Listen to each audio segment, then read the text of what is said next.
Monitor strapped to your ankle better than a jail cell? Won't police behave better if a camera is attached to their vest, filming everyone they interact with? Even if body cameras are more likely to collect evidence against the people they film than against the officers wearing them, aren't the cameras worth it if they help to catch even one bad cop? Isn't it progress if some people are able to give birth or raise their kids at home under house arrest rather than being locked in prison, even if their kids are now living in a digital prison too? This is the logic that is driving much of the current criminal justice reform debate. But what does it mean, really, to celebrate reforms that convert your home into your prison? As momentum builds for some kind of reform, it's worth pausing to consider what truly counts as meaningful progress.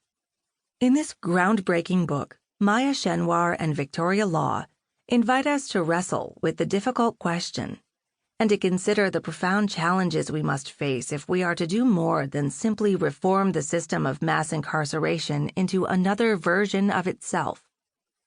Through interviews with victims of mass incarceration, criminal justice practitioners, and abolitionists, and drawing on extensive research, they demonstrate that we can end mass incarceration without perpetuating harm, destroying lives, and controlling entire communities.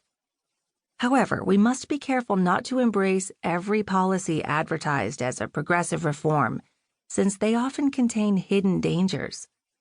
In the words of Schenwar and Law, innovation in itself is no guarantee of progress.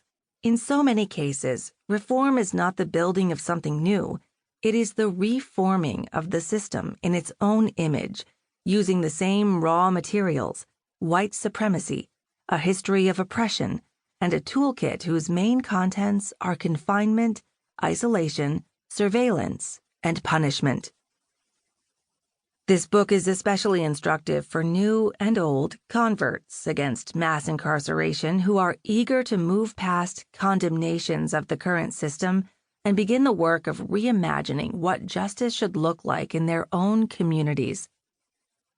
Unfortunately, today, when most people discuss the growing bipartisan consensus to end mass incarceration, they are typically defining the problem of mass incarceration in the narrowest possible terms, focusing only on reducing the number of people who are currently behind bars.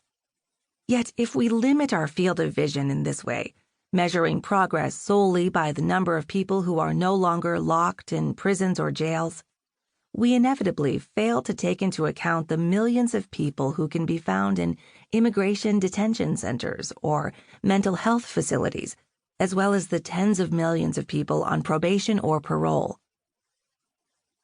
The term mass incarceration makes it easy to forget the majority of people who are under some form of carceral control aren't even in prisons or jails. More than twice as many people are currently on probation or parole as are held behind bars. We could cut the number of people in cages in half and still have entire communities under surveillance, placed on probation, parole, or electronic monitors, and perpetually hunted or harassed by the police. They would still be labeled criminals or felons and subject to legal discrimination for the rest of their lives in employment, housing, and access to basic public benefits. In fact, we could slash the number of people in state and federal prisons, but still manage to increase the size of the carceral state. We could reduce the number of people behind bars, but at the same time, double, triple, or quadruple the number of people who are on probation or parole. These people who are free from their cages may be sentenced to their homes, placed under house arrest for years or even decades, or confined to their neighborhoods through electronic monitoring, EM devices, that will summon the police if they dare to leave their invisible cage even for a minute. In short, we could successfully cut the number of people locked in, while another caste-like system is quietly born. This is not the stuff of sci-fi fantasy or teen dystopian fiction. This is the world that many of us are co-creating right now, even as we claim to be working to end a system.